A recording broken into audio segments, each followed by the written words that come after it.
हिच थोर भक्ती आवडते देवा हिची थोर भक्ती आवडते देवा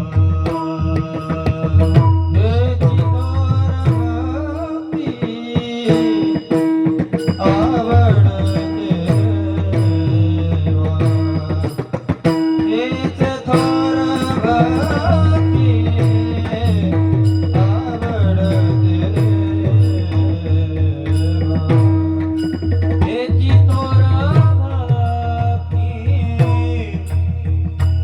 आवडते देवा हिची थोर भक्ती आवडते देवा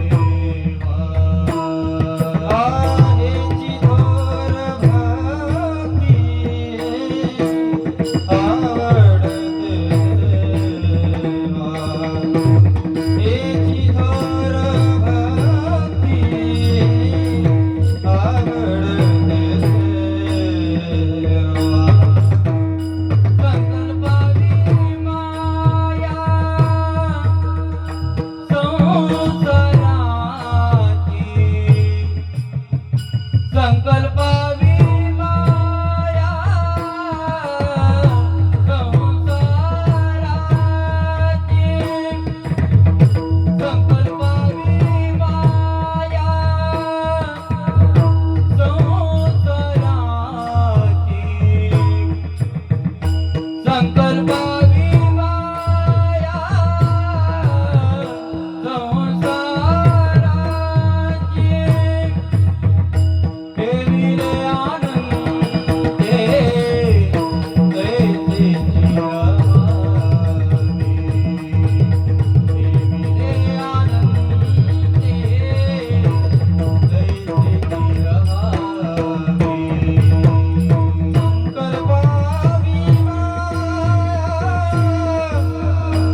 किती असू द्यावे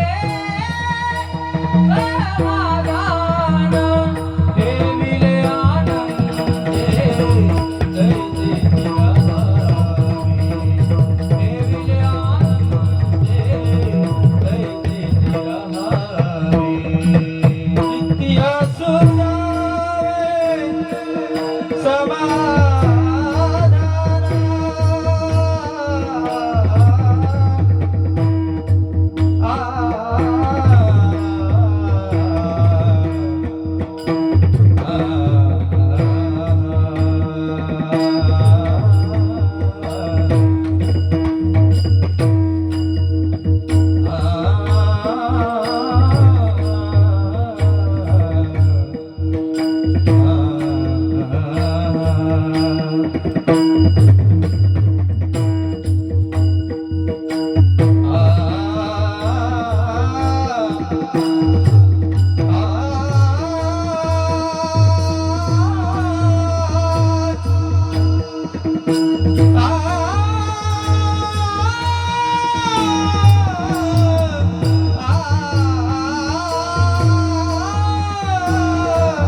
ठेविणे अनंते तैसेची राहावे चित्त सुद्यावे समाधान विठ्ठला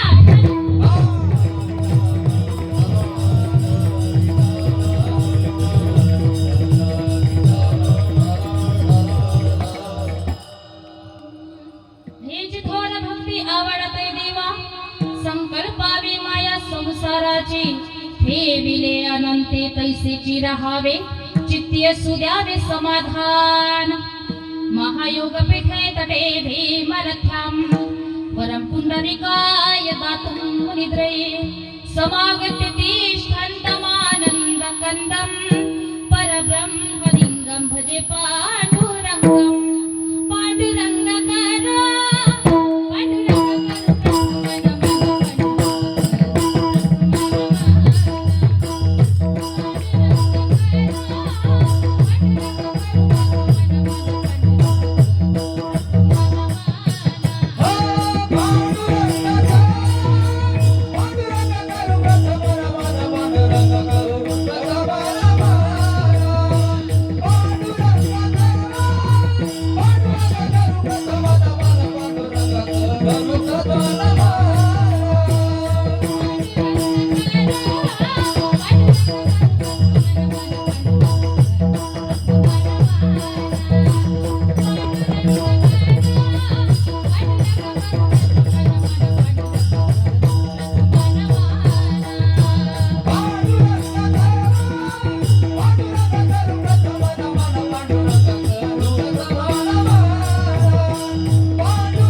जय माखन चोहार. सेवी लागी सेवक झालो तुमच्या लागलो निज चरणास. शिव घोडा चक्रवर्ती तयाचे पाय माझे चित्ते. शरण शरण हनुमंता तुम्हा आलो रामदूता. काय भक्तीच्या त्या वाटा मज दावया सुभटा. मस्तक हे पायावरी या वारकरी संतांच्या विठ्ठला विठ्ठला.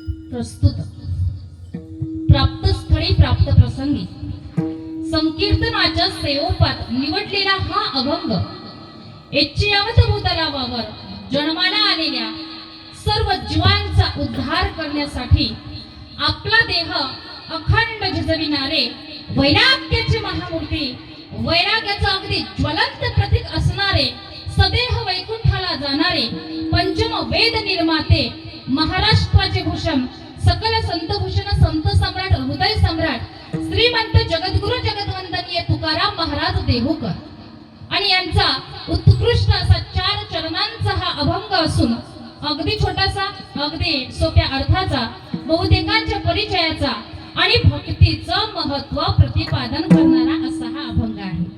आणि या अभंगामध्ये जगद्गुरु जगद्वंदनीय श्री संत तुकोबराया आपल्याला सांगतात की संसाराचे प्रेम थोडं कमी करून ते देवाकडे वळवावे. हीच थोर भक्ती त्या भगवंताला आवडते. आणि त्या अनंताने, त्या भगवान परमात्म्याने जसे आपल्याला ठेवलेले आहे ना दादा, आणि ज्या स्थितीमध्ये ठेवलेले आहे त्या स्थितीमध्ये आपण आपलं समाधान मानलं पाहिजे. आणि आपण जर समाधान नाही मानलं ना हो, आपण जर त्या ठिकाणी उद्वेगच करीत बसलो तर वाटेला सुद्धा दुःख येणार. आणि हे भोग भोगणे म्हणजे पूर्वसंचिताचे फळ आहे.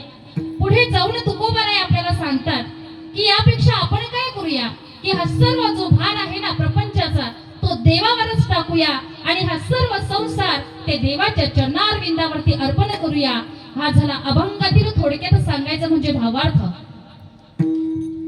आता सेवेला सुरुवात करण्याआधी अल्पसा परिहार द्यायचा तो म्हणजे असा की आपल्या पुण्य पावन असलेल्या लोटे या गावामध्ये अगदी 3 वर्ष या ठिकाणी आपण या ठिकाणी सप्ताहाचं नियोजन केलं होतं आणि परत आता आहे 4थं वर्ष, बरोबर ना.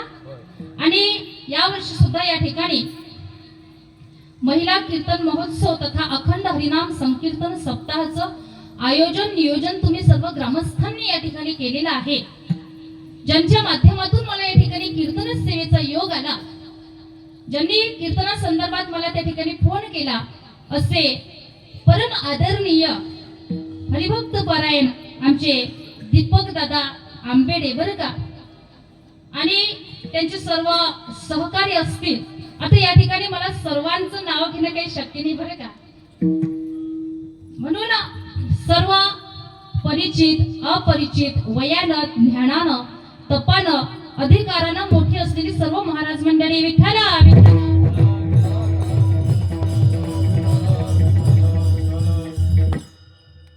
या कार्यक्रमाला विशेष मार्गदर्शन ज्यांचं आहे असे परम आदरणीय माननीय श्री चंद्रकांतजी दादा चाळके साहेब बरं का, सरपंच ग्रामपंचायत लोटे बरं का, त्यांचं अथक मोलाचं असं मार्गदर्शन तुम्हाला या ठिकाणी लाभत आहे.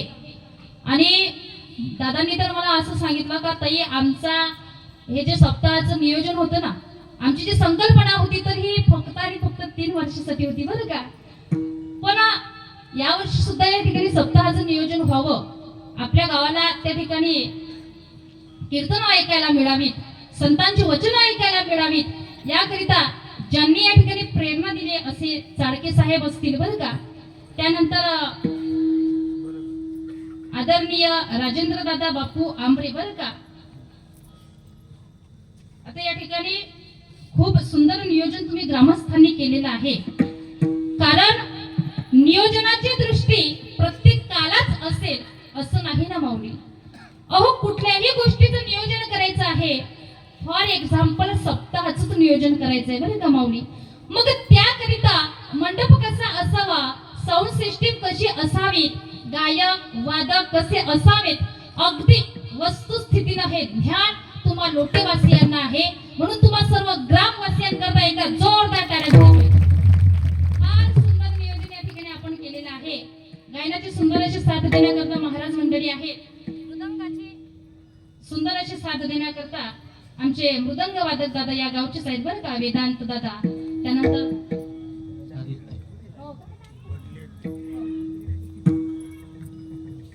आता सर्वांचं नाव मला काही या ठिकाणी माहिती नाही बरं का. तर सुंदर या ठिकाणी गायक वादक या कार्यक्रमाला लाभलेले आहेत. साऊंड सिस्टीम सुद्धा सुंदर आहे आणि या कार्यक्रमाला जिवंत ठेवण्यासाठी YouTube चॅनल सुद्धा या ठिकाणी आहे. तुम्ही सर्व लोकांनी या ठिकाणी सुंदर नियोजन केलेलं आहे. आणि अशा या तयारीच्या वातावरणामध्ये आपण या ठिकाणी भगवत चिंतन पाहणार आहोत. विठ्ठला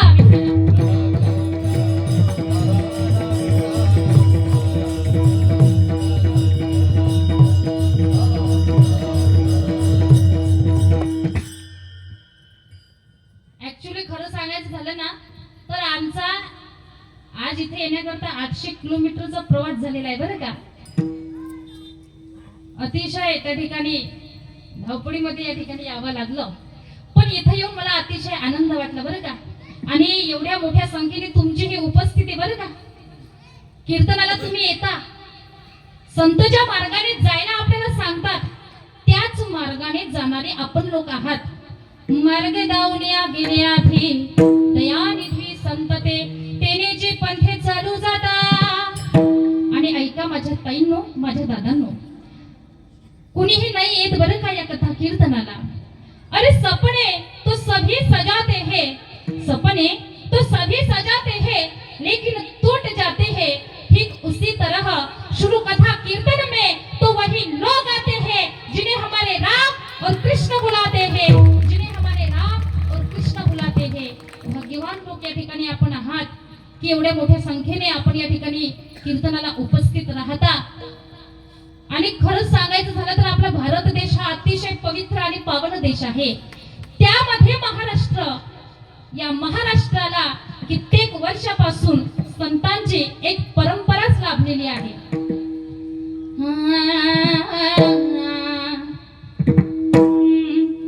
पवित्र ते कोडा पावन तो देश जेथे हर जदा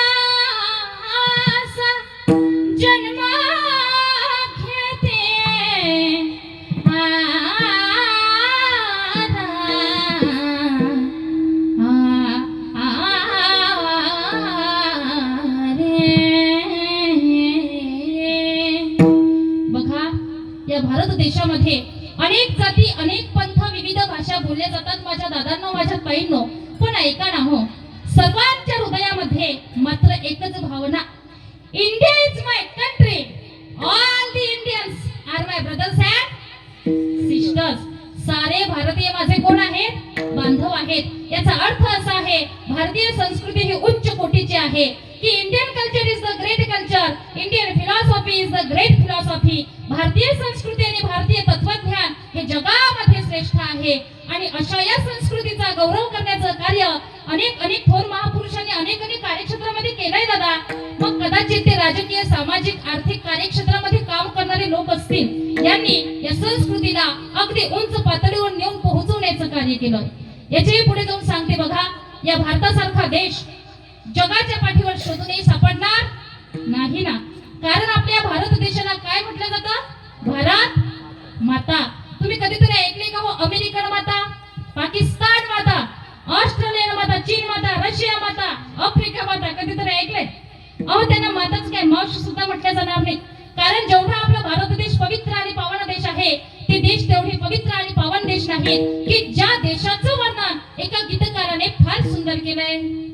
जहाँ डाल डाल पर सोने के चिड़िया करती है बसेरा, ओ भारत देश है मेरा, ओ भारत देश है मेरा.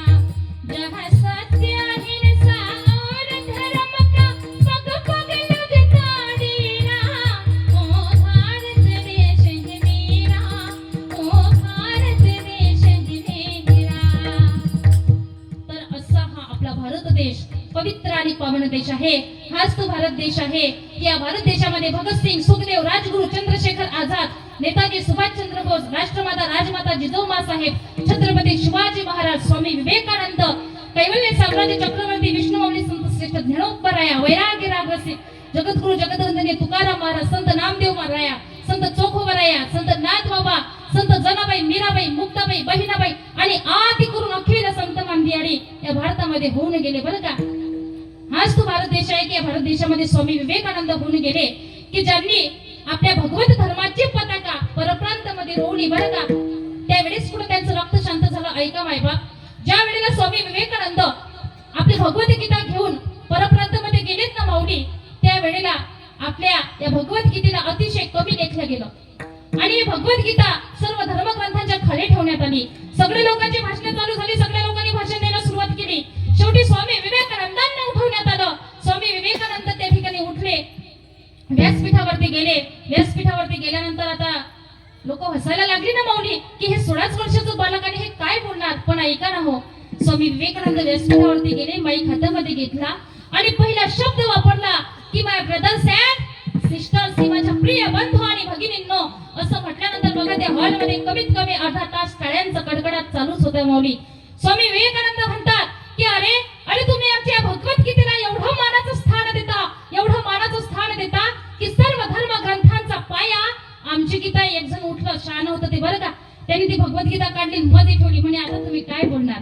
पण ऐका ना, स्वामी विवेकानंद त्याच्यावरही बोलले. स्वामी विवेकानंद म्हणता अरे तुम्ही आमच्या भगवद्गीतेला एवढं मानाचं स्थान देता की सर्व धर्म ग्रंथांचा गाभा आमची गीता आहे. उठलं हो तेच पटकन, शहाणच होतं ना ते जरा, तरी ती भगवद्गीता काढली वरती ठेवली, म्हणे आता तुम्ही काय बोलणार. पण ऐका ना, स्वामी विवेकानंद त्याच्यावरही बोलले. स्वामी विवेकानंद म्हणता अरे तुम्ही आमच्या भगवद्गीतेला एवढं मानाचं स्थान देता, एवढं मानाचं स्थान देता की सर्व धर्म ग्रंथांचा कळस आमची गीता आहे.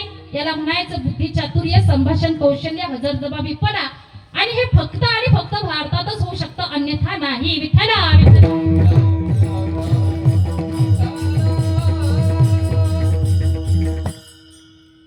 म्हणून तर आपल्याला म्हणावं असं वाटतं ना की या जगाच्या पाठीवर भारतासारखा देश शोधून सापडणार नाही. आणि भारतासारखा देश नाही, महाराष्ट्रासारखं राज्य नाही, पंढरपुरासारखं तीर्थ नाही, पांडुरंगासारखं दैवत नाही, ज्ञानोबरायांसारखे संत नाही, ज्ञानेश्वरीसारखा ग्रंथ नाही, वारकरी संप्रदायासारखा संप्रदाय नाही, रामकृष्ण हरीसारखा मंत्र नाही. अरे रामायणासारखी आचारसंहिता नाही, दशरथासारखी वडील नाही, कौशल्यसारखी आई नाही, रामासारखा मुलगा नाही, सीतेसारखी सून नाही, भरत लक्ष्मणासारखे भाऊ नाही, उर्मिलेसारखे जाऊ नाही, रावणासारखा शत्रू नाही, बिभीषणासारखा मित्र नाही, कोल्हे इतका लबाड नाही, कावडे इतका धूर्त नाही, काजळ इतका काळे नाही, लोणी इतका मऊ नाही. या माणसाच्या शरीरासारखं दुसरं शरीर कुणाचं नाही. आणि जगाच्या पाठीवर छत्रपती शिवाजी महाराजांच्या नंतर तसा दुसरा राजा कुणी झाला नाही, तसा दुसरा राजा कुणी झाला नाही.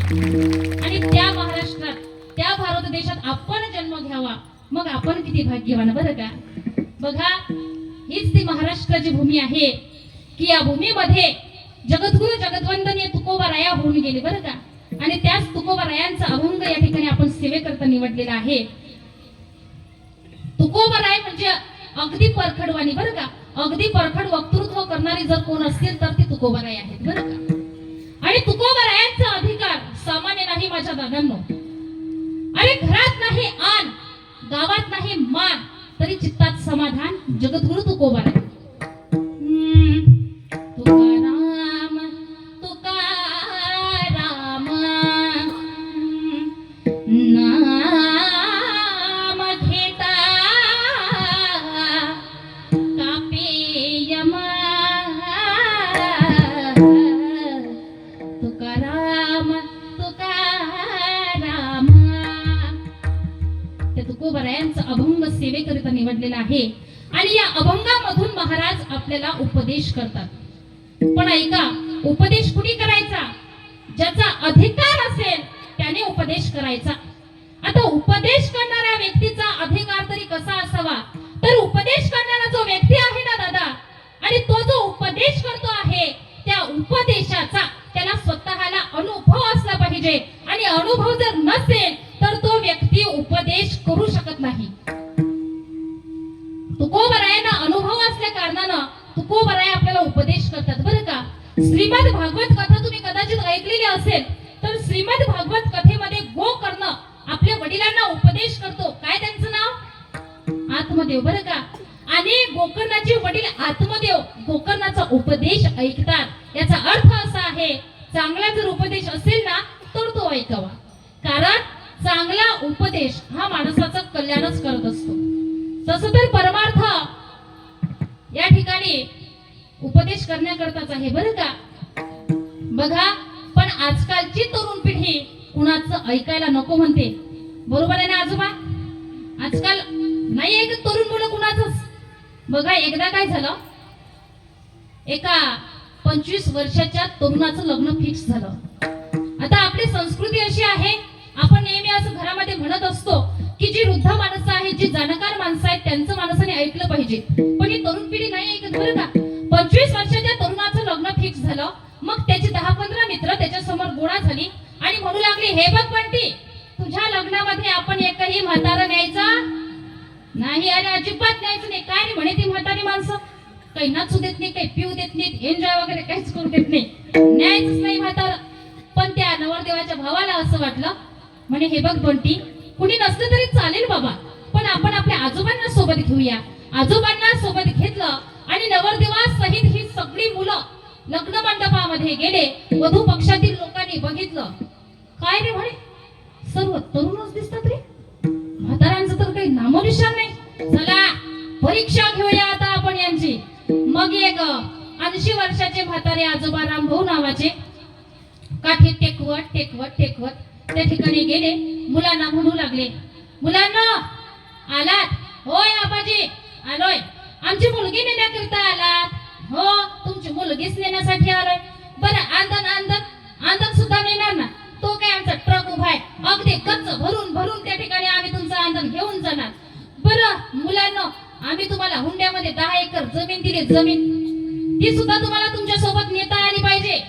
आणि मुलांनो, ती जमीन जर तुम्हाला तुमच्या सोबत नेता येत नसेल ना, तर आम्ही तुमच्या सोबत आमच्या मुलीला पाठवणार नाही. मग काय हो, उतरली नाही या मुलांचे फुल प्यायले होते. रामभाऊ, जमीन कशी न्यायची? मग नवरदेवाच्या भावाला आठवण आली आपल्या आजोबांची बरं का. सोबत घेतलेलं होतं, गाडीमध्ये बसलेले होते बिचारे. आणला आजोबांना समोर, म्हणे मुलांना आता आपल्याला याचं उत्तर नाही जमायचं, आजोबांना पुढे करा. मग आजोबा शांभाऊ नावाचे गेले. रामभाऊना म्हणतात, रामभाऊ बोला ना शांभाऊ. म्हणे हे बघा, तुमच्या जशा काही अटी आहेत ना, तशा माझ्या सुद्धा काही अटी आहेत. बोला ना शांभाऊ, काय तुमच्या अटी? हे बघा, तुमची ही मुलगी जशी मंडपात दिसते आहे ना, तुमचं अंदाज जसं हे मंडपात आहे ना, तशी रामभाऊ तुम्ही आम्हाला हुंड्यामध्ये जी 10 एकर जमीन दिली ना, जमीन ती सुद्धा तुम्ही या मंडपामध्ये घेऊन या. ती आम्ही आमच्या सोबत घेऊन जायला तयार आहे. आला ना अनुभवी कामी? म्हणून अनुभवी माणसाने ऐकलं पाहिजे गड्या. पण आजकाल लोक अनुभवी माणसांचं ऐकत नाहीत. हीच फार मोठी अडचण आहे. विठ्ठला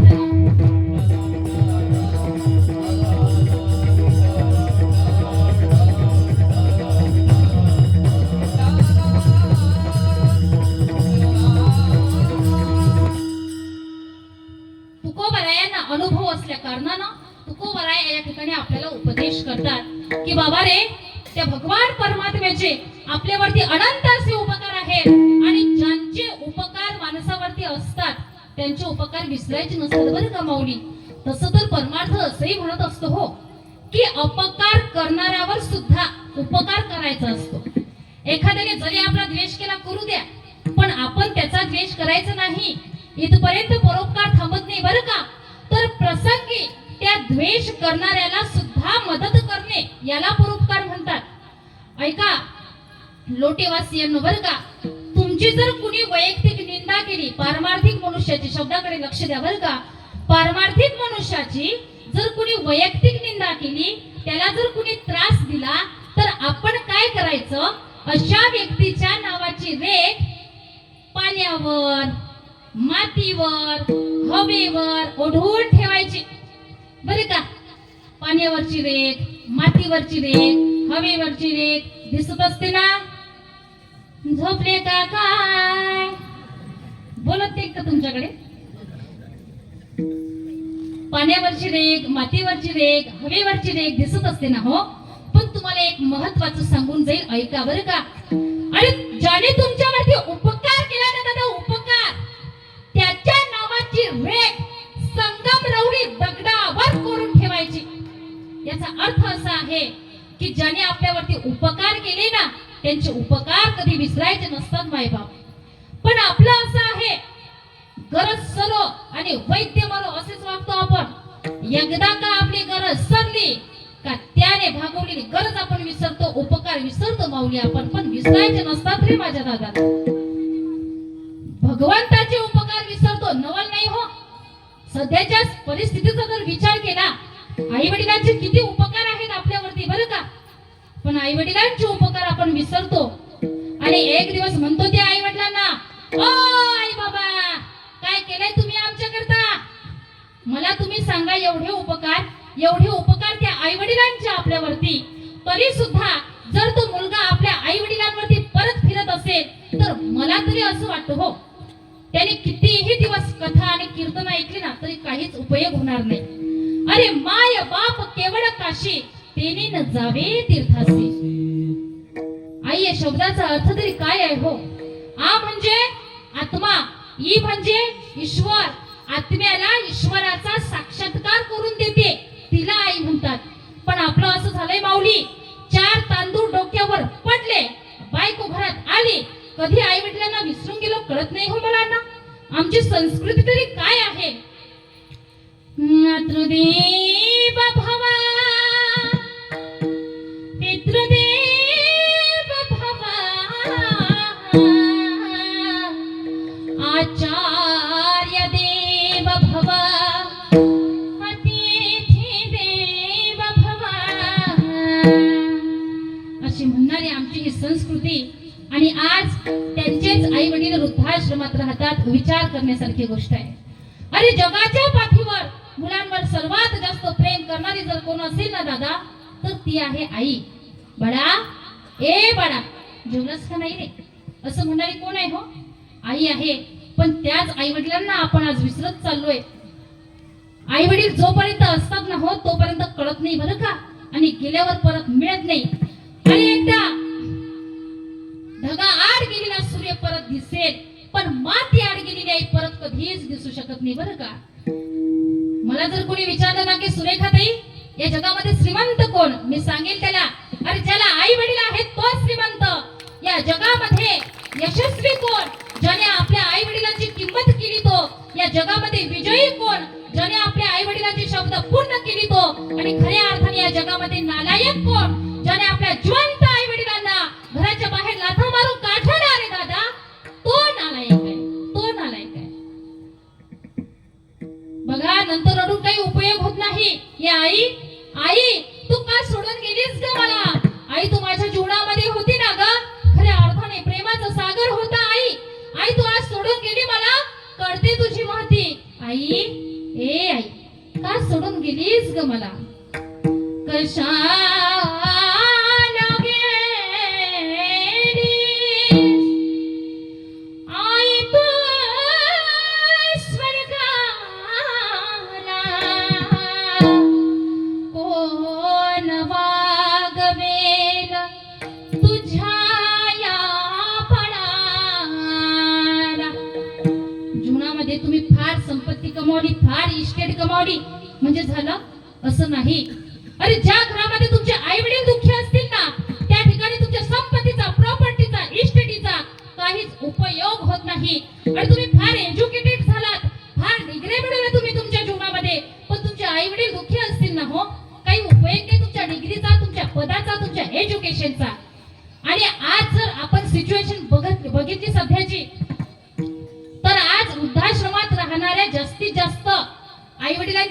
व्याख्या कुणाची असेल तर ती आहे शिकल्या सवरलेल्या लोकांच्या आई वडिलांची. बरोबर आहे ना काकाजी? मग काय घेतलंय काय आम्ही आमच्या शिक्षणातून? एखाद्या वेळेला जा ते वृद्धाश्रमाला भेट द्या आणि विचारा ते खिदमत पडलेल्या वृद्धाश्रमातल्या आई वडिलांना, आई ओ बाबा तुमचा मुलगा काय करतो हो? मोठ्या अभिमानाने सांगतील ते आई वडील, ताई दादा आमचा मुलगा तर ऍडव्होकेट आहे, ऍडव्होकेट, डॉक्टर आहे, डॉक्टर, इंजिनियर आहे, टीचर आहे, पायलट आहे, प्रिन्सिपल आहे. पण त्या वृद्धाश्रमात खिदमत पडलेले एकही वृद्ध जोडपं तुम्हाला असं नाही म्हणणार माऊली की आमचा मुलगा अडाणी शेतकरी आहे. कारण शेतकऱ्याचे आई वडील कधीच वृद्धाश्रमात पोहोचत नाहीत. ही वस्तुस्थिती आहे, ही वस्तुस्थिती आहे. कुणाचे पोहोचतात मग? शिकल्या सवरलेल्या लोकांचे आई वडील. मग काय घेतले तरी काय आम्ही आमच्या शिक्षणातून? खऱ्या अर्थाने माझी हात जोडून विनंती आहे तुम्हाला की फक्त आणि फक्त तुम्ही तुमच्या आई वडिलांची सेवा करा. तुम्ही स्वतंत्र देवाची भक्ती नाही केली ना तरी सुद्धा काही फरक पडणार नाही. भक्त पुंडलिकाने काय केलं हो? आई वडिलांची सेवा केली ना. बघा गोदान आणि गुदान चळवळीचा महान प्रणेता विनोबा भावे आणि ज्या वेळेला व्याख्यानाला जायचे आपल्या आईचं मोडकं पातळ सोबत घेऊन जायचे बरं का. त्या ठिकाणी व्याख्यान करायचे भावे. व्याख्यान झाल्यानंतर भावेंकरता सुंदर मऊ लुसलुशीत विषयित केलेलं असायचं. भावींनी काय करावं बरं का लोटीवासीयांनो? त्या विषयित वरती आपल्या आईचं मडकं हे पातळ घ्यावं, त्याच्यावरती अंथरावं, त्यावरती शांतपणे झोपावं. लोकांनी विचारावं भावेंना, भावे ओ भावे फार सुंदर मखमलीचं विषयित केलंय हो आम्ही तुमच्याकरिता, आणि तुम्ही या विषयित वरती हे मडकं पातळ काय अंथरता हो? त्यावेळेला भावे म्हणतात, सावकार तुमच्याकरता असेल तुमचं हे मऊ लुसलुशीत विषयित, तुमच्याकरता असेल सावकार तुमची हे मऊ गादी बरं का. पण ऐका ना सावकार, ज्या वेळेला मी या मडक्या पातळावर झोपतो ना सावकार, त्या वेळेला मला असं वाटतं मी माझ्या आईच्या मांडीवर झोपलेला आहे. ऐका सावकार, कारण ज्या वेळेला माझी आई या जगात जिवंत होती ना सावकार, त्या वेळेला मी माझ्या आईच्या मांडीवर झोपायचो. पण आज माझी या जगात नाही हो, ती या जगातून निघून गेली. पण सावकार ज्या वेळेला मी या मडक्या पातळावर झोपतो ना माझ्या आईच्या, त्या वेळेला मला असं वाटतं मी माझ्या आईच्या मांडीवरती झोपलेलो आहे आणि ही माझ्या आईची मांडी आहे. बघा गोदान आणि गुदान चळवळीचा महान प्रणेता विनोबा भावे कापडामध्ये आई शोधतो रे दादा, आणि आपण आपल्या जिवंत आई वडिलांना घराच्या बाहेर लाथा मारून काढतो. काय वाटत असेल त्या आई वडिलांना? खऱ्या अर्थाने आई वडिलांचे उपकार, मी उपकाराबद्दल बोलत आहे बरं का. उपकार आई वडिलांचे कधी विसरायचे नसतात. हर बात को तुम भूलो भले, माँ बाप को मत भूलना, उपकार इनके लाखों हैं, इस बात को मत भूलना. चाहे लाख कमाए धन दौलत, ये बंगला कोठी बनाए हैं, माँ बाप है ना खुश है तेरे, बेकार सारी कमाई है. ये लाख नहीं हाँ कहे इस राज को मत भूलना, उपकार इनके लाखों हैं, इस बात को मत भूलना.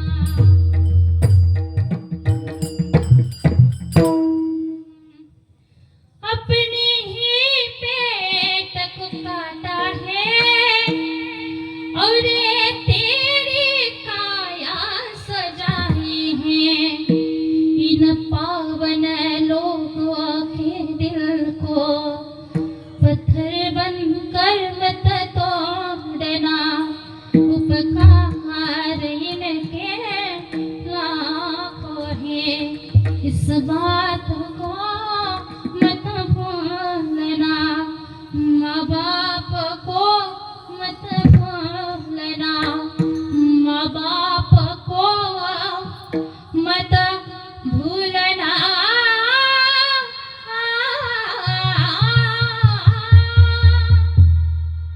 आई वडिलांची सेवा जीवनामध्ये दुसरं आपल्या काही कामात पडणार नाही बरं का. कारण आई वडिलांचे उपकार आहेत तसे त्या देवाचे सुद्धा आपल्यावरती उपकार आहेत. कारण एखाद्या वेळेला म्हणूया आपण लोटीवासियांनो की आम्हाला हे शरीर आमच्या आई वडिलांनी दिले, पण हे इंद्रिय देणारा कुणीतरी असेल ना. हो दिले इंद्रिय हात पाय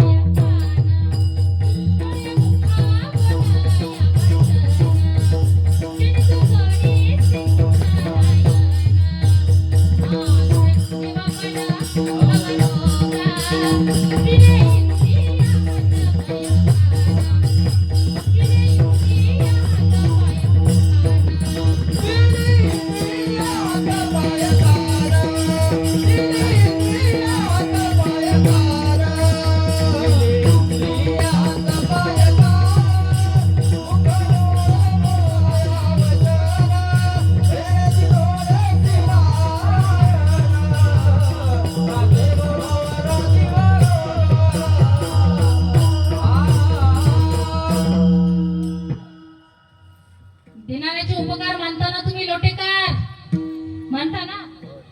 झोपले का काय देणाऱ्याचे उपकार मानताना तुम्ही.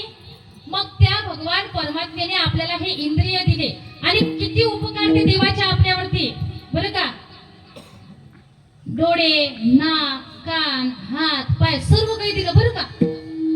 पण एक मनुष्य दुसऱ्या मनुष्यासारखा नाही. मग एवढे उपकार त्या भगवंताच्या आपल्यावरती. मग आपण तरी काय केलं पाहिजे तर ते भगवंताचं भजन केलं पाहिजे. कारण भगवंताला दुसरं तिसरं काही आवडत नाही. हो भगवंताला पाहिजे फक्त आणि फक्त भाव. देवा भावाचा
काही लोक म्हणतील ठीक आहे ताई करूया आम्ही भक्ती. पण ताई आम्हाला प्रपंच आहे, मुलंबाळ आहे, घरदार आहे, बायको पोर आहे, काय काय सांभाळायचं ताई आम्ही. सांगा मी काय करू, भक्ती करू का पोट भरू, भक्ती करू का पोट भरू.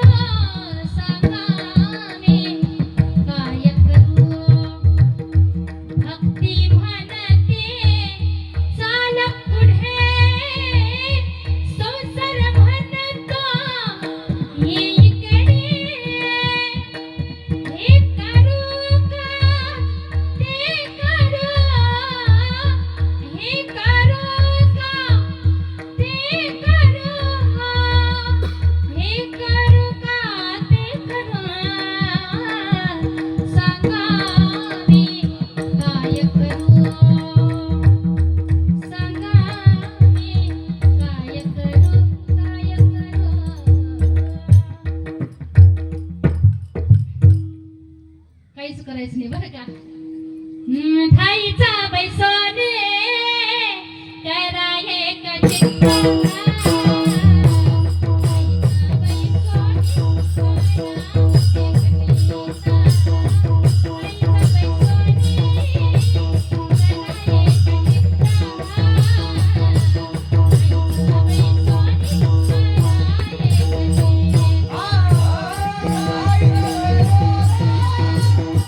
देवाला आवडणारी भक्ती करायची.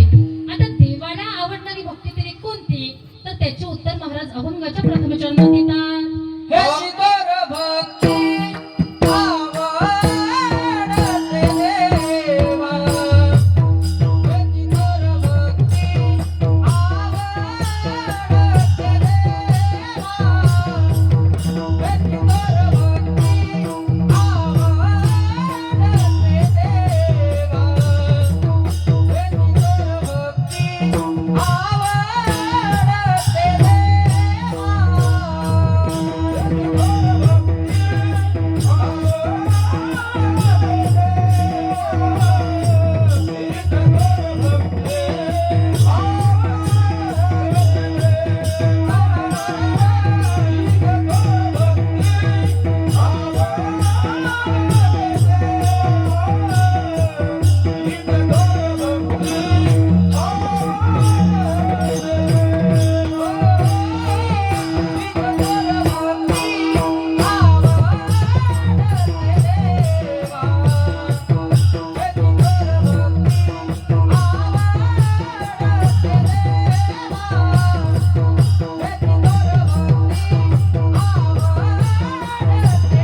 आवडते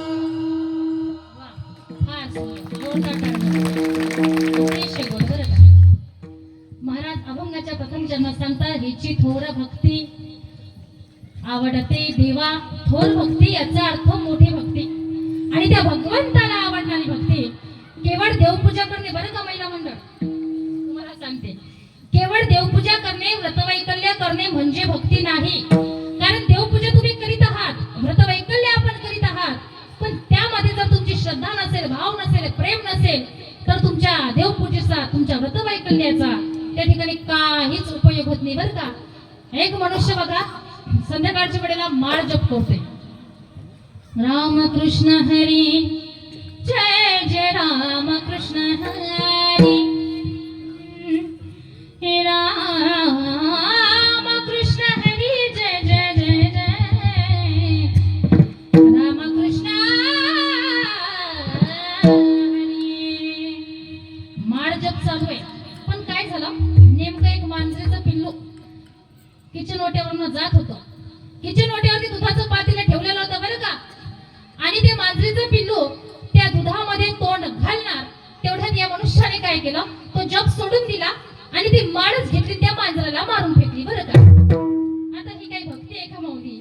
एक मनुष्य तर मंदिरामध्ये गेला, मंदिरामध्ये गेल्यानंतर त्याने मंदिराच्या प्रवेशद्वारासमोरच्या व्यक्ती आतमध्ये गेला, देवाची पूजा अर्चना करतोय, पण त्याचं लक्ष जे आहे, त्याचं चित्त जे आहे ते मात्र ते चप्पल मध्ये आहे. अरे बापरे, आपण तर चप्पल देवाच्या मंदिराच्या प्रवेशद्वारासमोर काढलेली आहे, कोणी नेणार तर नाही ना. तुम्हाला सुद्धा असं वाटत नाही ना कधी? हा, हे काय भक्ती आहे का? हे का भक्ती खरी पडते मना बाहेरी, हे का भक्ती खरी पडते मना बाहेरी, देह देवा पुढे लक्ष जोड्याकडे, देह देवा पुढे लक्ष जोड्याकडे, देह देवा पुढे, देह देवा पुढे, हात चोऱ्याकडे, हे का भक्ती खरी पडते मना बाहेरी.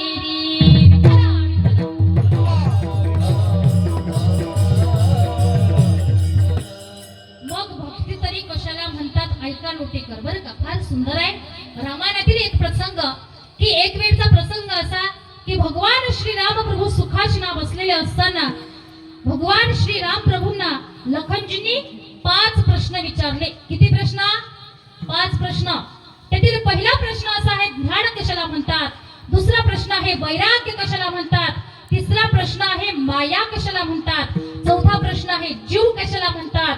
पाचवा आणि शेवटचा प्रश्न, भक्ती कशाला म्हणतात? लखनजी विचारता भगवान श्रीराम प्रभूंना, अरे दादा, ध्यान तरी कशाला म्हणतात? उत्तर देताना श्रीराम प्रभू सांगतात, अरे लखन, सर्व ठिकाणी ब्रह्म पाहणे याला ध्यान म्हणतात. वैराग्य कशाला म्हणतात? सर्व भोगांना काक विष्ठेप्रमाणे मानणे याला वैराग्य म्हणतात. माया कशाला म्हणतात? तर मी आणि माझं एवढंच जाणणं याला माया म्हणतात. जीव कशाला म्हणतात? जो आत्मस्वरूपाला विसरला त्याला जीव म्हणतात. पाचवा आणि शेवटचा प्रश्न, भक्ती कशाला म्हणतात? लखनजी विचारतात, अरे दादा, भक्ती तरी कशाला म्हणायचं? त्यावेळेला उत्तर देताना श्रीराम प्रभू सांगतात, अरे लखन बाबा, जी माझ्यासाठी केली जाते ना ती भक्ती आहे. मग यशोदा माता, कौसल्या माता कान जरी पकडत असेल, पण लखन त्याच्यात माझी प्रसन्नता असेल तर ती माझी भक्ती आहे, बरं का. आता ही काय भक्ती आहे गो? आम्ही बारीक बारीक करू हजामत बारीक, लसूण मिरची कोथिंबीरी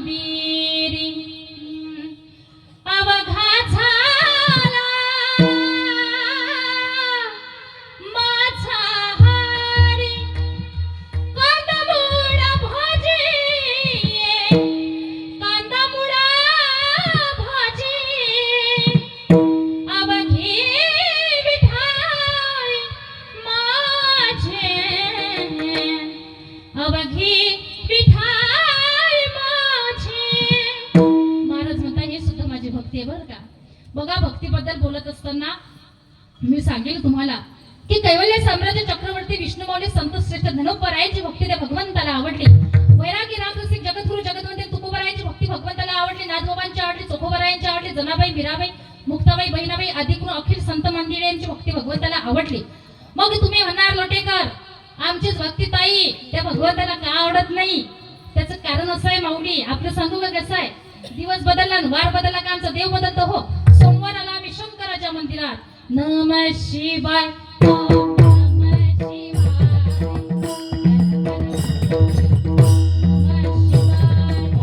नमः शिवाय, ओम नमः शिवाय, हर हर भोले नमः शिवाय.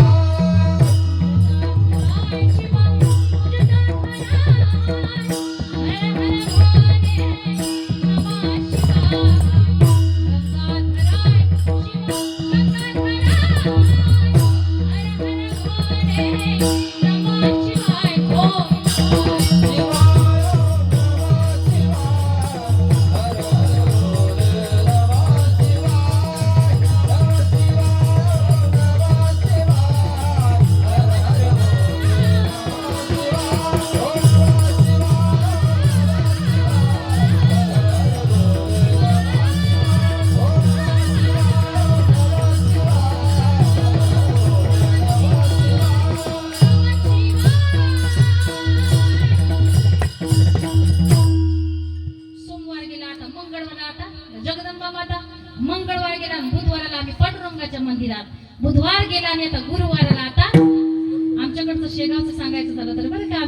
नगरीचं. मंदिरी कळस बोलला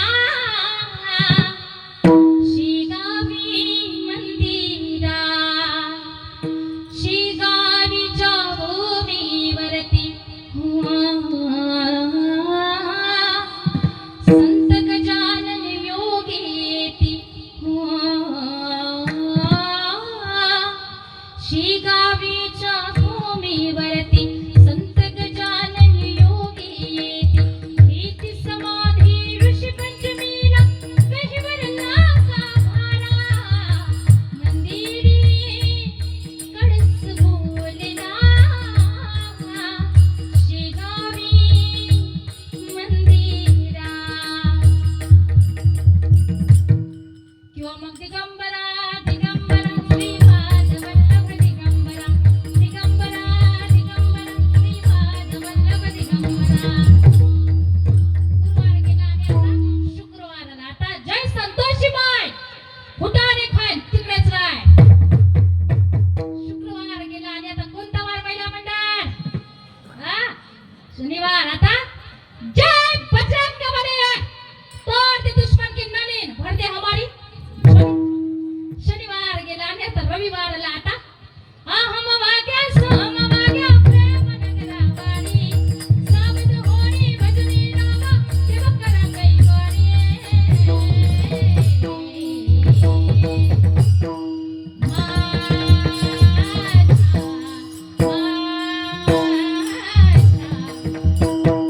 मगारीची माझ्या मस्तानीची वारी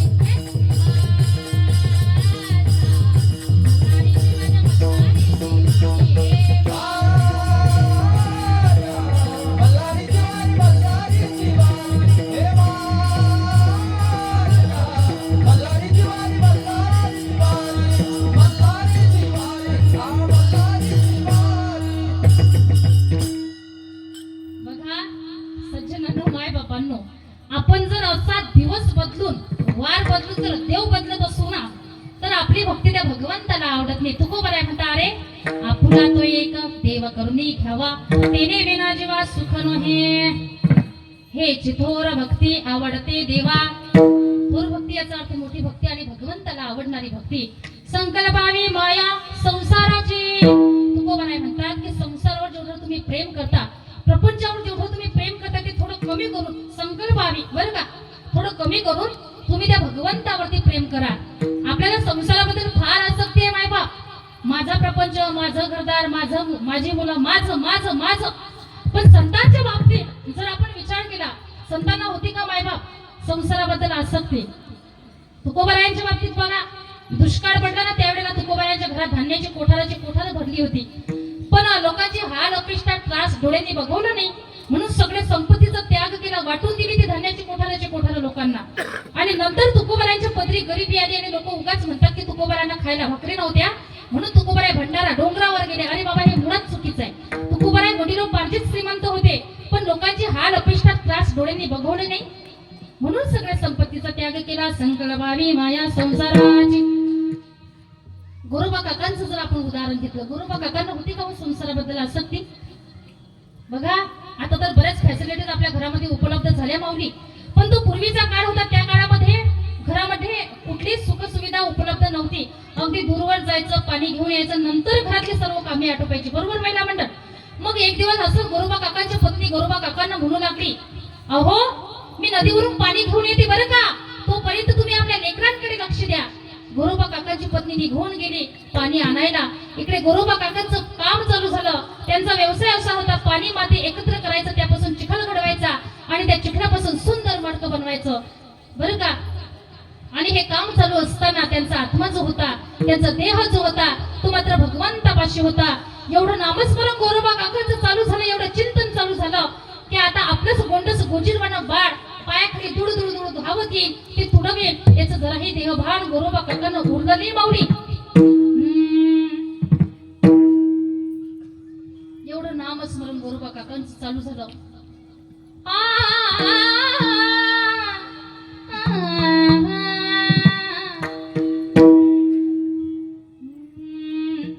भोला विठ्ठल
नामस्मरण एवढं चिंतन गोरोबा काकांचं चालू झालं की आता आपलं छोटंसं गोंजीरवाणं गोंडस बाळ आपल्या पायाखाली येईल आणि ते तुडवेल याचं जराही देहभान गोरोबा काकांना उरलं नाही मौली.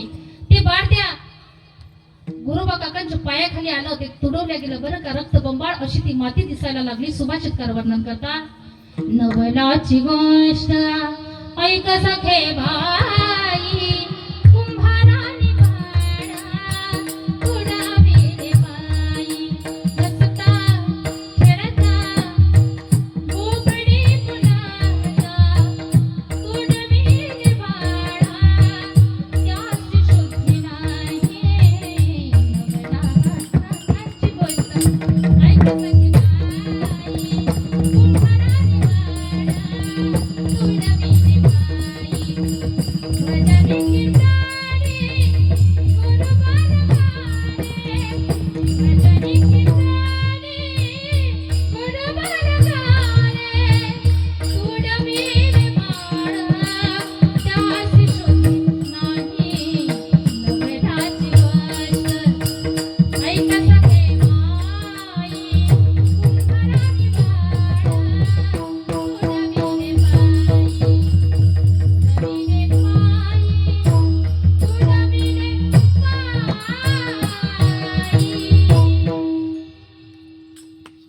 बघा, त्यालाच म्हणायचं संकल्पावी माया संसाराची. संसारावरचं प्रेम कमी करून देवाकडे वळवावे. हेच फळ भक्तीला त्या भगवंताला आवडते. आणि त्या अनंताने त्या भगवान परमात्म्याने जसं आपल्याला ठेवलेलं असेल ना दादा, आणि ज्या स्थितीमध्ये ठेवलेलं असेल त्या स्थितीत आपण आपलं समाधान मानलं पाहिजे की ठेविले अनंते तैसेची राहावे, चित्ती असू द्यावे समाधान. समाधान समाधान समाधान हे काही कुठं बाजारात मिळण्याची वस्तू नाही बरं का, किंवा मग एखाद्या व्यक्तीचं नाव नाही. नाहीतर मग तुम्ही किराणा मॉल मध्ये गेलात आणि म्हणाला त्या दुकानदाराला, ओ दादा पावशेरभर समाधान द्या हो, मिळेल का?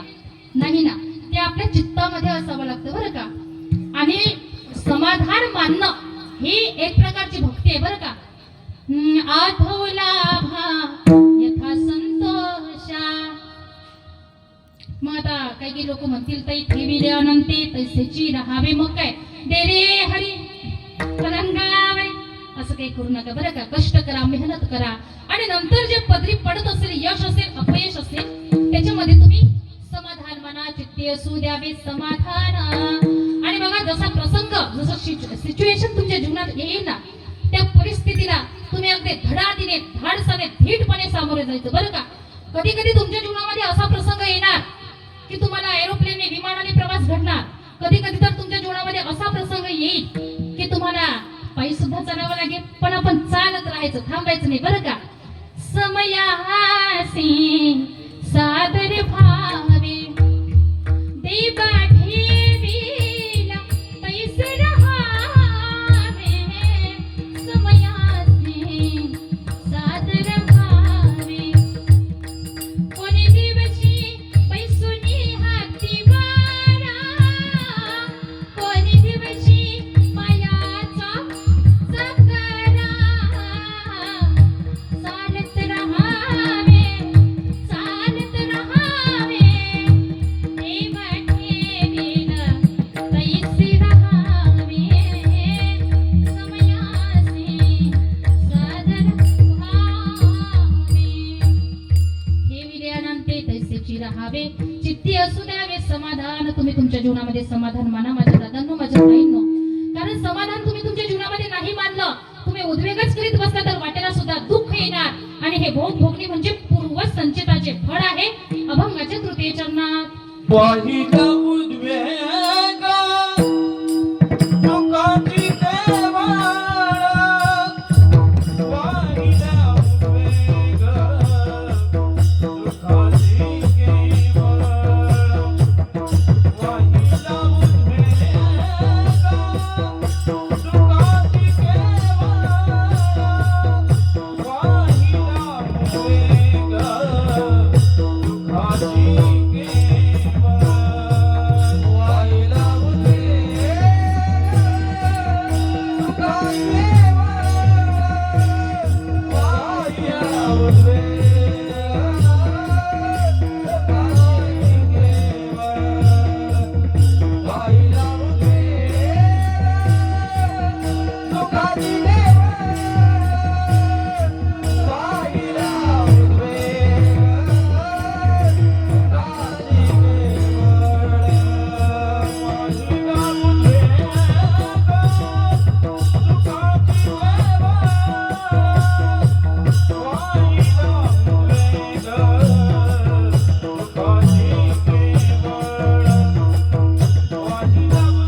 गुरुदेव चरणात सांगतात वाहिल्या उद्वेग दुःखची केवाड. आपण जर उद्वेगच करीत बसलो तर वाटेला दुःख येणार आहे बरं का. आणि बघा, जे भोग प्रारब्धामध्ये असतील, जे आपल्या संचितामध्ये असेल ते मात्र आपल्याला भोगावं लागणार, ते काही केल्यानं सुटणार नाही बरं का. आणि तुम्हाला एक सांगते बरं का लोटेकर, बघा ज्यांना ज्यांना सुखामध्ये देव आठवतो बरं का, वाक्य नीट आहे का, ज्यांना ज्यांना सुखामध्ये देव आठवतो ना ती खरी भक्ती. कारण दुःखामध्ये सगळेच देवाला आठवतात बरं का ताई, बरोबर आहे ना. नको नको ते अट्टहास लोक दुःखाच्या प्रसंगाला करत असतात, पण ज्या वेळेला माणसाच्या जीवनामध्ये सुख असतं, जिकडे तिकडे ऐश्वर्य असतं ना, त्या वेळेला मात्र तो भगवान परमात्मा, तो देव आपल्याला आठवत नाही बरं का तात्या. पण तो देव आठवावा बरं का. दुःख में सुमिरन सब करे, सुख में करे न कोई, जो सुख में सुमिरन करे दुःख काही काय. आणि ऐका ताईंनो, माझ्या दादांनो, माणसाच्या जीवनामध्ये सुख आणि माणसाच्या जीवनामध्ये दुःख हे येतच असतात दादा. कारण केवळ आणि केवळ सुखाने मनुष्य जीवन जगू शकत नाही. मी तुम्हाला एक साधा प्रश्न विचारते, त्याचं उत्तर मला तुम्ही द्यायचंय. मला तुम्ही सांगा, माणूस किती पायाने चालतो हो? किती पायाने?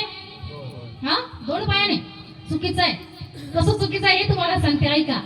ज्या वेळेला आपण रस्त्याने चालत असतो आणि रस्त्याने चालत असताना ज्या वेळेला आपण आपलं हे पहिलं पाऊल जमिनीवर टाकतो, त्या वेळेला आपलं दुसरं पाऊल कुठे असतं बोला? वर असतं, हवेत असतं, बरोबर. आणि ज्या वेळेला आपण आपलं दुसरं पाऊल जमिनीवर टाकतो त्या वेळेला पहिलं पाऊल वर असतं, हवेत असतं. ऍक्च्युअली माणूस एकाच पायाने चालतो पण मदत 2 पायांची लागते. त्याच पद्धतीचं माणसाचं जीवन आहे. पहिलं पाऊल आपल्याला सुखाचं टाकायचं आहे माझ्या दादांनो, दुसरं पाऊल दुःखाचं, परत सुखाचं, परत दुःखाचं, परत सुखाचं, परत दुःखाचं. कारण सुखाचं आणि दुःखाचं पाऊल टाकल्याशिवाय आपलं चालणंच होणार नाही, आपण जागेवर उभं राहणार बरं का. म्हणून माणसाच्या जीवनामध्ये सुख आणि माणसाच्या जीवनामध्ये दुःख हे येतच असतात गड्या, कारण ते आपण केलेल्या कर्माची फळं असतात. माझं एकदा कीर्तन झालं बरं का वर्ध्याकडे, तेव्हा मग कीर्तनामध्ये एक ताई भेटल्या आणि मला म्हणाल्या, म्हणे हे बघा सुरेखा ताई, आम्ही आमच्या जीवनामध्ये फार मोठा परमार्थ केला, सप्ताहाची वर्गणी कधी चुकवली नाही, पंढरपूरची वारी कधी चुकवली नाही, हरिपाठ चुकवलं नाही, आमच्या जीवनात फार नीतिनियम आहे ताई. पण ताई आम्हाला तुम्ही सांगा, आमचा मुलगा भगवान परमात्म्याने ते ऍक्सिडेंटने न्यावा का हो? आम्हाला आमच्या जीवनामध्ये भगवान परमात्म्याने एवढं मोठं दुःख द्यावं? मी सांगितलं त्या ताईंना, म्हटलं ताई, अहो भगवान परमात्मा दुःख नाही देत, ते तर आपण केलेल्या कर्माची फळं असतात बरं का. आणि ते मात्र आपल्याला भोगावे लागतात. केले कर्म झाले त्याचे भोग आले, बजली मेली ऐसे किती, केले कर्म झाले त्याचे भोग आले. कर्म कर्म काय म्हणता तुम्ही मायबाप? कर्म कुणालाच चुकलं नाही. एवढा मोठा जगाचा चालक मालक असणारे भगवान श्री रामचंद्र प्रभू यांना सुद्धा 14 वर्षाचा वनवास भोगावा लागला. दशरथ राजांना पुत्र वियोगामध्ये मरावं लागलं. कर्मे श्रीराम वनवासी गेला, कर्मे दशरथ वियोगी पावला. म्हणून आपण सुद्धा त्या ठिकाणी समाधान जीवनामध्ये मानलं पाहिजे. उद्वेग करत बसायचं नाही जीवनामध्ये बरं का. कारण उद्वेग जर करीत बसलं तर वाटेला दुःखच येणार आणि ते भोग मात्र आपल्याला भोगावे लागतात. भोगून येते फळ संचिताचे. तुकोबाराय म्हणता, बाबा रे, एवढा खटाटोप करण्यापेक्षा आपण हा सर्व भार ते देवावरच टाकूया आणि हा सर्व संसार ते देवाच्या चरणाविंदावरती अर्पण करूया. अभंगाच्या शेवटच्या चरणात तुका म्हणे घालू तयावरी भार, तुका म्हणे घालू तयावरी भार.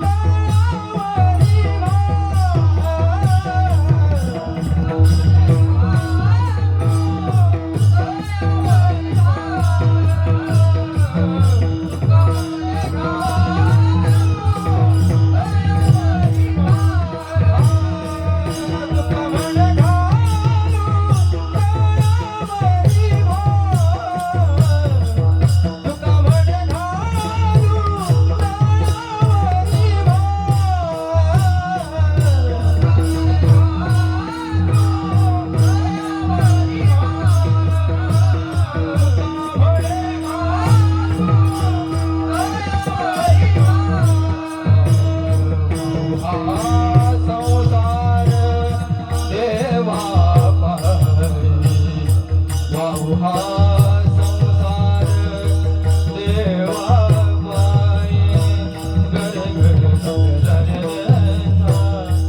रे गर गर सा सारे ग म ग आ म ग रे ग रे सारे सारे सारे सा प प प प म प ग म प रे ग रे सा ग रे रे सा आ धा दा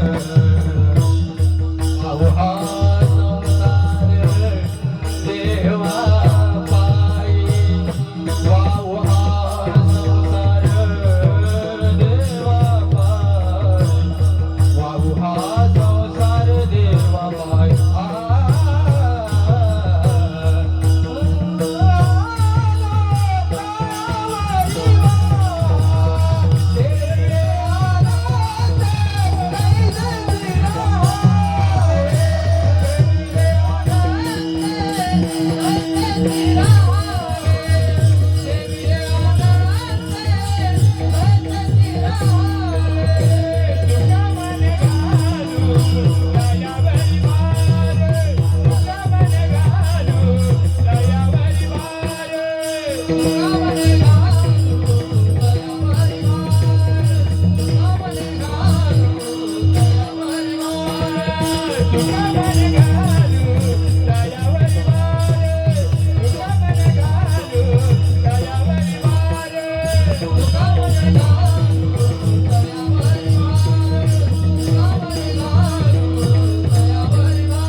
फार सुंदर.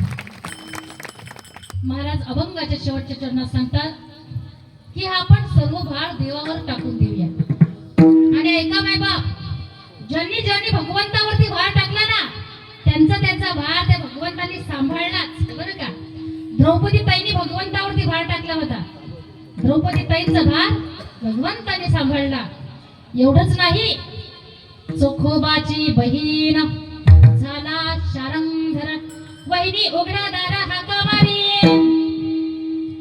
बघा, आपण जर त्या भगवान परमात्म्यावरती भार टाकला ना तर तो भार निवारण्याचं काम तो भगवान परमात्मा करत असतो. कारण मागे पुढे उभा नाही सांभाळित, आली या आघात निवारा, या आघाताचं निवारण भगवान परमात्मा करत असतो. आता या ठिकाणी आपली कीर्तनाची वेळ 8 वाजता चालू झालाय आपला. हा, 10 मिनिटं चुकलेले आहेत. बघा, एक सुंदर प्रसंग तुम्हाला सांगते. कृष्ण भक्तीत तल्लीन झालेले संत मीराबाई यांनी देवाचा धावा चालू केला.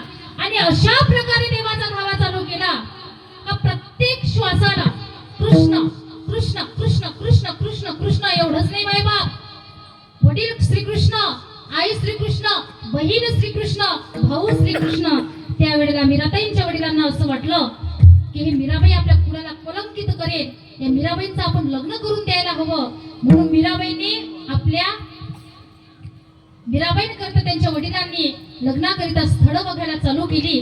त्यावेळेला मीराबाई आपल्या वडिलांना सांगतात, पिताश्री आता मला लग्न सुद्धा नकोय. का? कारण माझे पती सुद्धा कोण आहेत? श्रीकृष्ण परमात्मा आहेत. त्यावेळेला बघा, मीराबाईंच्या वडिलांनी मीराबाईंना पिण्याकरिता विष दिलं. ऐसी लागी लगन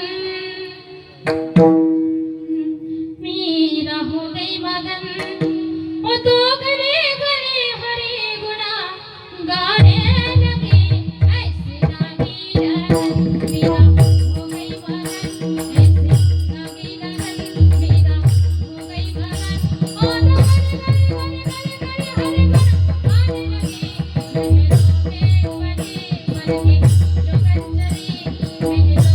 पले बन के जो कंजरी मेरा रानी दीवानी कहाने लगी ऐसे लागी लगन मेरा हो गई भवन ऐसे लागी लगन मेरा हो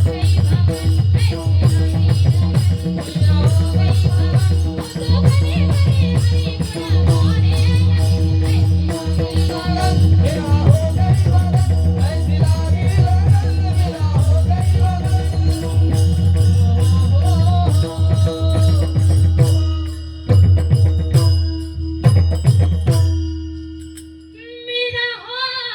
गई मगन हो गई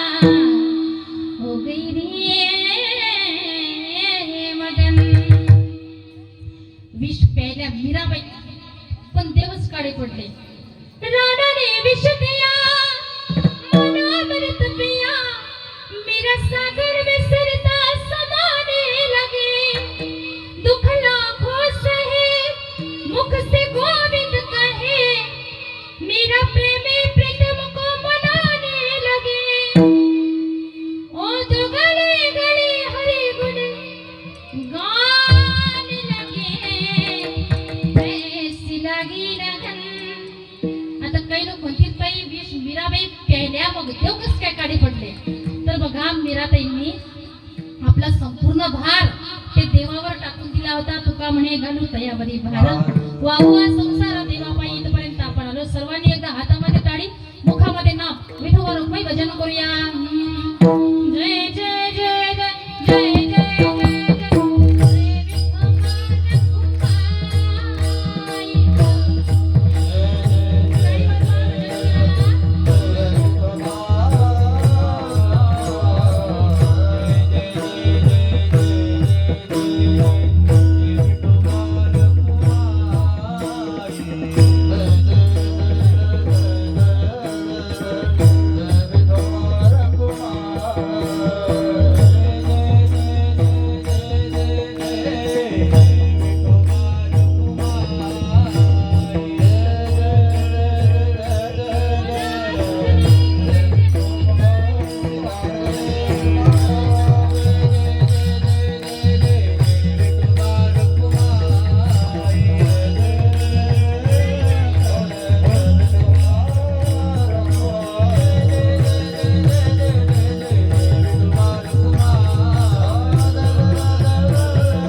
कीर्तनाची वेळ आता या ठिकाणी झालेली आहे जाता जाता जीवनामध्ये सांगेल की माझ्या दादांनो जीवनामध्ये व्यसन कुणी करू नका कारण आजकाल समाजाची ती गरज झालेली आहे बरं का कारण या व्यसनाने घराचे घर उद्ध्वस्त होतात संसार उद्ध्वस्त होतात आयुष्य उद्ध्वस्त होतात म्हणून स्वतःचंही आयुष्य बर्बाद करू नका दुसऱ्याच्या लेकीबाळीचे आयुष्य बर्बाद करू नका बरं का अरे यो बोतल पीने से क्या फायदा सुबह पी जाओगी शाम को उतर ही जाएगी लेकिन ये हरिनाम का प्याला पी तो देख बंदे तेरी जिंदगी सुधर जाएगी तेरी जिंदगी सुधर जाएगी म्हणून दारू पिऊन आपलं आयुष्य बर्बाद करू नका माझे हात जोडून विनंती आहे माझ्या दीदींना सुद्धा सांगते की जीवनामध्ये फॅशन करू नका आजकाल फार फॅशन वाढत चालली बरं का आपण आपली संस्कृती विसरत चालू पाश्चात्य संस्कृतीचा अवलंब आपण करायला लागलो आजकाल आपली आपला पेहराव मुली सुद्धा घालत नाही बरं का शॉर्ट कपडे आमच्या मुली घालायला लागल्या अंग प्रदर्शन करायला लागल्या पण मी सांगेन तुम्हाला अरे प्रदर्शन असावं विचारांचं प्रदर्शन असावं आपल्या संस्कृतीचं आणि आईच्या कुशीत झोपण्याचा आनंद पुढची पिढी घेऊ शकत नाही का कारण जीन्स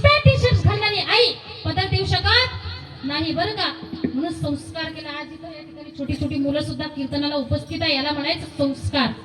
संस्कार जर केले तर आपली संस्कृती टिकणार, संस्कृती जर टिकली तर धर्म टिकेल, आणि धर्म जर टिकला तर हे राष्ट्र टिकेल. म्हणून ही जबाबदारी आहे तुम्हा माता मौल्यांची, कारण जिच्या हाती पाडण्याची दोरी तीच जगाला उद्धारी. आज आपण म्हणतो छत्रपती शिवाजी महाराज घडले, फुकट नाही घडले, तसे संस्कार केले राष्ट्रमाता राजमाता जिजाऊ साहेबांनी. त्यावेळेस कुठे हिंदवी स्वराज्य संस्थापक छत्रपती शिवाजी महाराज घडले. आणि राजाच्या अंगी जे गुण असायला पाहिजे ना दादा, ते सर्वचे सर्व गुण छत्रपती शिवाजी महाराजांच्या अंगी होते. राजा तरुण पाहिजे, संपत्तीवान पाहिजे, विद्वान पाहिजे, बलवान पाहिजे, कीर्तिवान पाहिजे, दयावान पाहिजे, सगळेचे सगळे गुण छत्रपती शिवाजी महाराजांच्या अंगी होते. म्हणून राजा असावा तो शिवछत्रपती शिवाजी महाराजांसारखा. आणि नव्हते कलम नव्हता कायदा तरी सुखी होती प्रजा, नव्हती कलम नव्हता कायदा तरी सुखी होती प्रजा. का?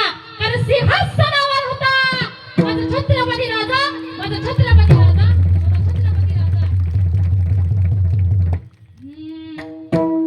शिवनेरी वर शुभ जन्मला राजांचा अधिपती, सरराजांचा अधिपती, दैवत छत्रपती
इथपर्यंत आपण आलेलो आहोत. बघा या ठिकाणी फार सुंदर सप्ताहाचं नियोजन तुमचं आहे, आणि मी तर असं म्हणते की हे असाच सप्ताह तुमचा निरंतर चालू देव बरं का. भगवान परमात्मा त्याला यश देव. आणि याकरिता सर्व गावकऱ्यांचं त्या ठिकाणी योगदान हे आवश्यक असतं, आणि तुम्ही हे करीत आहात बरं का. बघा आई वडिलांची सेवा करा, आणि ज्या भगवान परमात्म्याने आपल्याला हे सगळं काही दिलेलं आहे ना, ते भगवान परमात्म्याला विसरू नका. इथपर्यंत आपण आलेलो आहोत. झालेली सेवा पांडुरंगाच्या चरणी, संतांच्या चरणी, तुम्हा मायबापांच्या सर्वांच्या चरणी अर्पण करून सेवेला इथेच पूर्णविराम देऊया. ज्ञानेश्वरा माऊली